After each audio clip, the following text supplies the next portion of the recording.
Welcome everyone to this Privacy Espresso. Today I'm joined by our expert from the wizlynx group, that is Andreas von Grebmer, information security advisor of the company. This espresso is a following espresso to a previous one that we had published in the 14th of April. That was about why never separating data privacy from GRC. Today we are going to think about how GRC and data privacy can be approached in a value-driven way. So Andreas, the floor is yours. Hi, Alexander. Thank you very much for this nice intro and welcome everyone. As Alexander said, last time we talked about why not separate corporate governance or GRC and data privacy. And today we would take this to the next level. Typically, the goal of companies is to gain profit and satisfy stakeholder requirements. And all the GRC topics and data privacy is one of them, and not really seen as value contribution, value adding. So today we would like to show how, with some modifications in the organizational setup, this can be changed and how this can be more supportive to the business creation.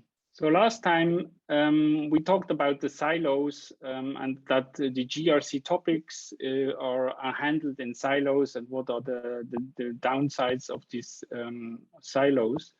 And today I would like to add a layer of complexity to the silo view, which is basically all the stakeholders which are involved in an organization, and a typical organization.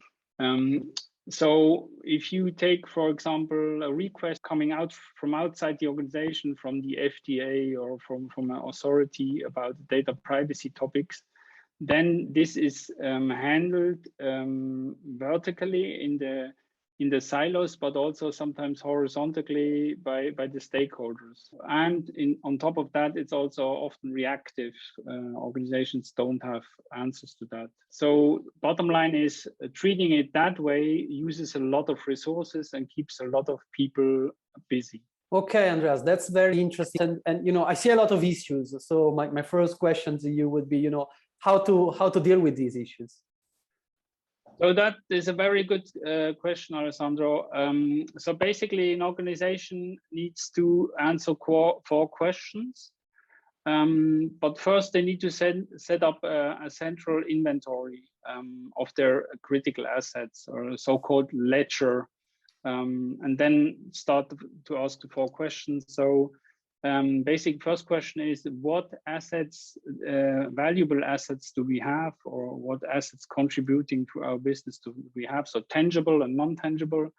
In terms of data privacy, for example, for a bank, customer data is a very valuable non-tangible asset which needs protection, which contributes to the business. And here what we often see, what is an eye-opener, if you even take a startup, you easily end up with more than 50 assets, hardware, software, facilities, and so on, which need to be considered. Once that question was answered, basically you can start to answer the question, who owns it? And the importance for that is that person needs to take decision. So somebody needs to be in charge. The other side benefit of knowing the owner is that you have a single point of contact for these assets. So, and once that question is answered, then basically you need to start giving a value classify the information. What people typically know is the CIA, confidentiality, integrity, and availability classification. We try to teach organizations that they should have their own classification schema, which includes these 3 aspects, but also other aspects like data privacy. And maybe the 4th aspect could be, is it regulatory relevant or not? An example here for data privacy is there is GDPR requires to keep your data accurate, which is an integrity aspect. In Article 5, Chapter D, so that's something then that needs to be covered and considered. So, and once you know the value of the assets, you should start to evaluate how they should be protected, because that also then drives your effort of protecting them. So basically, based on the value, you determine which internal controls are relevant for which asset. So summing up, this exercise of the 4 questions is basically, in a nutshell, you have to know the assets, you have to know the owner, you have to know the value, and then you can determine the level of protection. And very important is here that it's not a one-time exercise. That's something, because the environment changes, you have to do at least once per year. Perfect, very practical insights, Andreas. Thank you very much for this. And we're speaking about a value-based approach. So my next question for you would be, how can we quantify this value? Yeah, so that's a good question, because there should, if you change, there should come a value to the organization. And first value is you will increase profitability by, for example, reducing the number of systems which are used to manage GRC and data privacy. Typically, we showed that last time. You have information security, data privacy, risk management tool, and so on. And if you evaluate one central tool, then you reduce the number, and that reduces costs. But also in managing the data compliance aspect, you remove redundancies by having everything in one place and having the information faster. So you increase the transparency with this single point of access to the assets. And that is something which helps you, for example, to fulfill regulatory requirement. I'm thinking about notification of authorities and data subjects in case of a breach. That's GDPR Article 33 and 34. So if you have high transparency, you can give faster information. And basically, the first 2 points, they make you more agile as an organization. And in these times, you need to be agile. Also, when we talk about agility, you're more agile if there come new requirements. So you go to a new market, you have to fulfill a new law. For example, if you go to China, you have to fulfill the people law.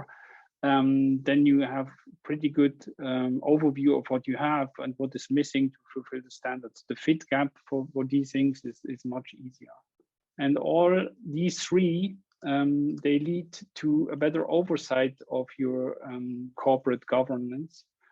And that helps you to better assess risks and opportunities. As I said, if you go to a new market, you get the requirements of that new market, and then you evaluate the risks or the opportunity, and it's easier to evaluate because you have the information faster at hand. You know what's the status, where are your gaps, because you should be working on the gaps.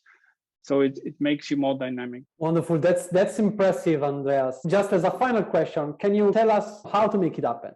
Because every organization is different, there is no silver bullet. There are 2 points which always help if you have leadership support.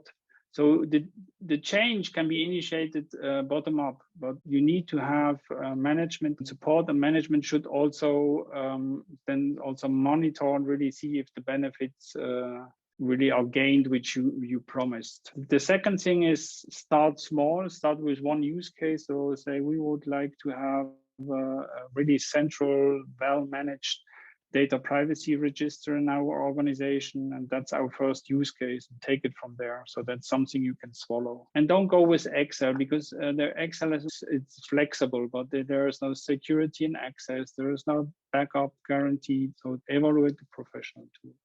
So I hope in this few minutes I could give you an idea and inspire you to a change. And if I could do so, or was able to do that, I would like to make you aware of the next Privacy Espresso, which we plan, which is basically what we told in these 2 last Privacy Espressos, in a practical showcase how it can be done. And that would be in August. So with that, I would like to give back to you, Alexandro. Wonderful, Andreas. Thank you very much. And yes, absolutely. We are all looking forward to the next Espresso together in August, where we can delve a bit more into this topic. I would like to thank you very much for your very clear explanation, and thanks the wizlynx group that we can see as a global coverage. And of course, our listeners for being with us today. So looking forward to meet you also in the next Privacy Espresso episode. Thanks, Andreas, again for being with us. You're welcome.